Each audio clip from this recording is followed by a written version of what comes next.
Agora a gente vai falar de internet. Quando você tenta fazer ligações, não consegue, ou o sinal de internet falha com frequência, muita frequência, e você vai ficando incomodado com aquilo. Aí o incômodo vira uma irritação, a irritação vira uma revolta. Quem é que pode te ajudar quando você paga pelo serviço e não conta com o serviço de internet ou de telefonia? Quem vai falar ao vivo sobre esse tema agora e ajudar você é o Álvaro Guareschi. Olá, Álvaro, bom dia. Oi, Mário, bom dia para você, para Vanessa, hoje que está aí no estúdio, e também para quem está em casa nos acompanhando. Pois é, vou relembrar o nosso telespectador que a gente já mostrou aqui na semana passada no Bom Dia que os moradores de Tarana estão com um problema com a rede de telefonia da Vivo. Mais de 2.500 pessoas das localidades de Alto Jatiboca, Santa Joana, Mata Fria e também de Limoeiro estão sem internet e sem telefonia celular desde o dia 3 de agosto. E está gerando muita revolta, eles estão na bronca porque a operadora ainda não resolveu esse problema. Nós procuramos a Vivo disse que está com equipes trabalhando para resolver essa situação, mas depois de todo esse tempo, sem internet, sem telefone, o que o consumidor tem direito? Eu estou aqui com o presidente da Comissão de Direito do Consumidor, da OAB, Sérgio França, para nos ajudar. Sérgio, a partir de quanto tempo o consumidor já tem direitos aí a receber quando ele fica sem internet e sem telefone móvel? Bom dia. Bom dia, Álvaro. Bom dia, Vanessa, Mário. Bom dia a todos que nos assistem.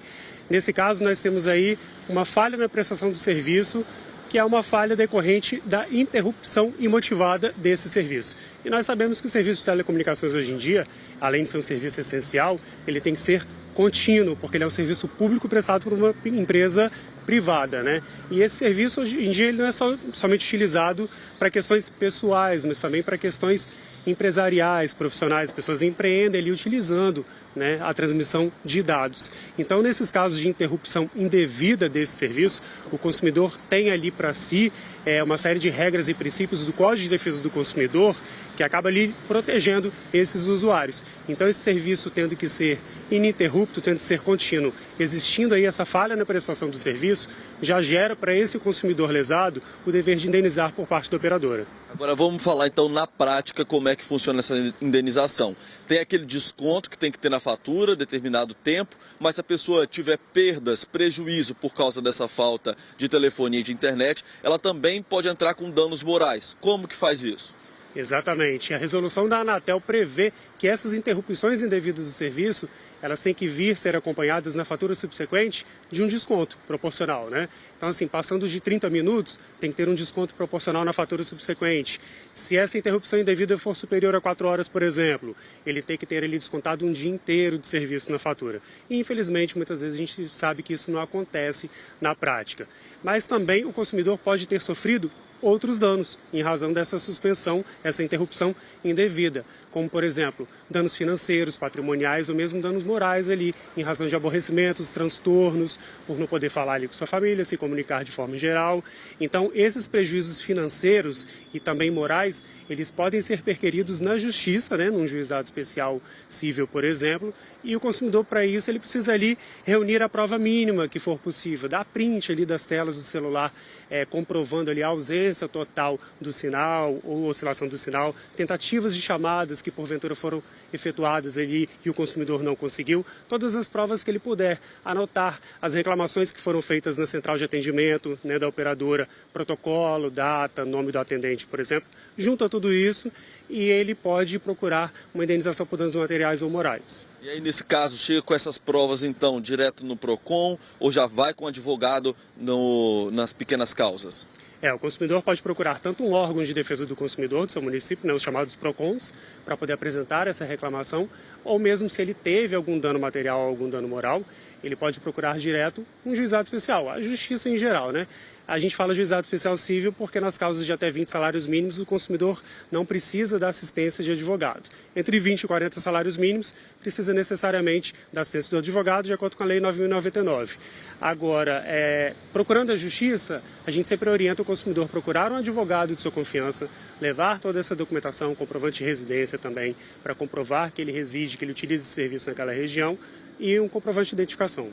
No caso, então, por exemplo, que acontece agora em Itarana, que muitas pessoas foram afetadas, não é um problema individual, tem como entrar como uma ação coletiva, as pessoas se organizam para isso, quem deve tomar essa frente? Nós temos aí uma coletividade de pessoas, nesse caso, que foram lesadas aí pela interrupção desse serviço, né? Então nós temos os titulares das ações públicas, né, das ações civis públicas que a gente chama.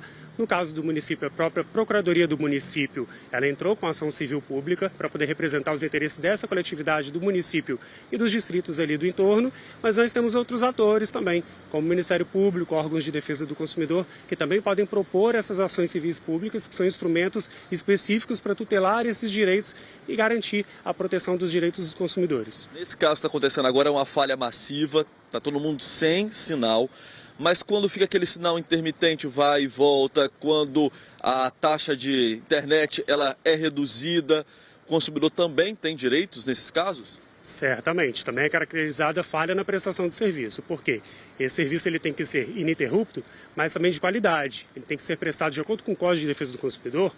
Todos os serviços eles têm que ser prestados de forma eficiente, segura, com qualidade, né, de forma ininterrupta, para poder garantir ali a melhor experiência para o consumidor. Então, de nada adianta você contratar um serviço, né, e aí você escolhe ali a melhor operadora, e aí esse serviço não é prestado da forma com a qual foi contratado, né? Quando ele vai contratar, ele tem que ter acesso a todas as informações inerentes a esse serviço, porque o consumidor ele é considerado vulnerável nessa relação de consumo, ele não tem informações técnicas, e toda a oferta ela tem que ser não somente ofertada, né, para o consumidor, mas também ali cumprida no decorrer do cumprimento do contrato. Para provar que não está tendo o serviço atendido da forma como foi contratada, vale entrar naqueles sites que medem a taxa de internet, que fazem aquele cálculo ali de como está a qualidade do serviço? Certamente, nós temos hoje em dia vários portais aí, ou mesmo aplicativos, né, que conseguem fazer esse cálculo aí, fazem essa mensuração, né, da taxa de upload e download, né? Então vale a pena o consumidor entrar nesses aplicativos ou nesses portais.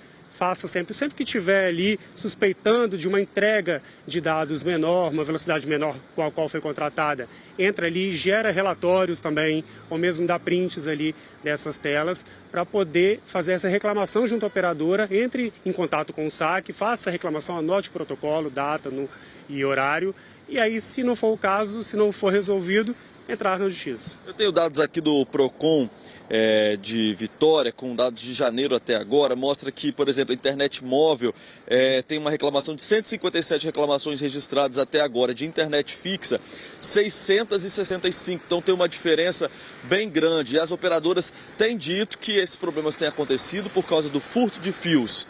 Elas podem apresentar justificativas como essa para poder deixar de oferecer o serviço, ou isso tem um limite, não vale sempre justificar só por isso? É uma justificativa que é sempre utilizada pelas telecoms, né? É o que a gente chama de excludente de responsabilidade, que é prevista também no Código de Defesa do Consumidor. Mas, ao mesmo tempo, o Código de Defesa do Consumidor prevê a chamada teoria do risco-proveito. Então, quando esse fornecedor ele se propõe ali a prestar esse serviço no mercado de consumo, ele já sabe ali dos riscos da sua atividade. Por exemplo, o furto, ou mesmo da danificação de algum equipamento, de uma antena, né, de uma estação de rádio base, ela é inerente à prestação desse serviço. Então, esse ônus, esse prejuízo que a operadora, porventura, tenha sofrido com esse tipo de vandalismo, ou mesmo quebra de equipamento, não pode ser, de hipótese alguma, transferido para o consumidor, porque essa relação de consumo é uma relação entre desiguais. Então, esse ônus da atividade, esse risco-proveito, ele tem que ser sempre do fornecedor e nunca do consumidor. Então, isso não pode ser utilizado como uma excludente de responsabilidade. Tá certo. Então, o Sérgio Franz, que é presidente da Comissão de Direito do Consumidor da OAB no Espírito Santo, só lembrando que essas dicas aqui valem para todas as operadoras, mas como nós citamos a Vivo, é importante ressaltar que nós procuramos e a Vivo disse que está tentando resolver o problema lá em Itarana nesse momento, com equipes trabalhando para restabelecer o sinal. Volto com vocês aí no estúdio. Então tá bom. Ontem a gente trouxe a informação que a empresa disse que não ia falar nada sobre o caso, mas sobre a ação judicial. Em relação ao problema técnico, então só confirmando, a Vivo disse que está trabalhando para restabelecer o sinal.